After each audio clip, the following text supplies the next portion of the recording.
जागा कोणती कोण लढवणार हे मला ठाऊक आहे.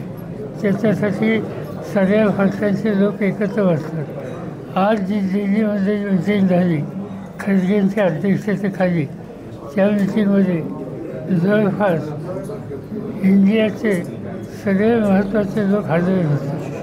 त्याच्यामध्ये तामिळनाडूचे मुख्यमंत्री होते, कर्नाटकचे पदाधिकारी होते, त्याच्यानंतर बिहारचे मुख्यमंत्री होते, त्याच्यानंतर दिल्लीचे मुख्यमंत्री होते, त्याच्यानंतर झारखंडचे मुख्यमंत्री होते, उमर अब्दुल्ला होते, त्याच्यानंतर अन्य विरोधी पक्षाचे महत्त्वाचे नेते त्या ठिकाणी होते.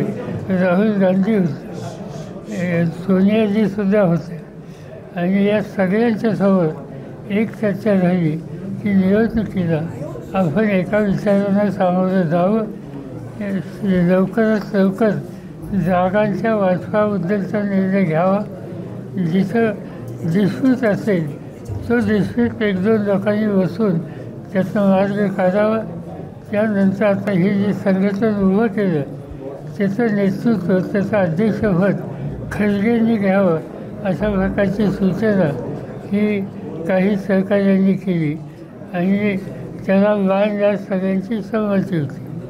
आणि दुसरी एक त्याच्यामध्ये काही कार्यक्रम आणि या गोष्टी तयार करायची, त्याच्यासाठी एक कमिटी अपॉइंट करावी आणि ती कमिटी उद्याचे सगळे कार्यक्रम धरणं, त्याच्यानंतर सार्वजनिक काही जाहीर सभा एकत्रित या घ्याव्यात आणि त्याच्यासाठी सुद्धा एक कमिटी आज या ठिकाणी केलेली आहे.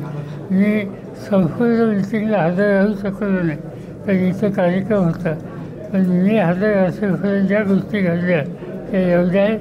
पण मला आनंद एका गोष्टीचा आहे की आज या देशाला पर्याय देण्याच्यासाठी विविध राजकीय पक्ष की जे आजच्या सत्ताधारी पक्षाच्या धोरणाशी ज्यांची भूमिका संमतीची नाही असे सगळे एकत्र येत आहेत आणि एकत्र येऊन लोकांना पर्याय देतात.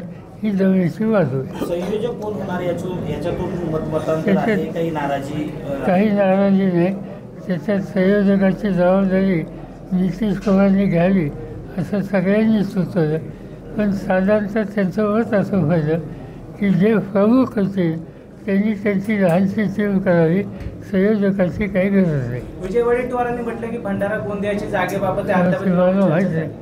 आता उद्या तुम्ही विचार की इतक्या जागेचं हा जो आम्ही राष्ट्रीय पातळीवर चर्चा झाल्या त्याच्यात कुठल्याही एका जागेची चर्चा नाही. पंतप्रधान पदासाठी कुठला स्पेसिफिक चेहरा घेऊन तुम्ही एनडीए आघाडी इलेक्शनमध्ये उतरणार आहात? असं आहे की आम्हाला या ठिकाणी कुणाला तरी प्रोजेक्ट करावं आणि त्याच्या नावाने मतं मागायचं असं आता वाटत.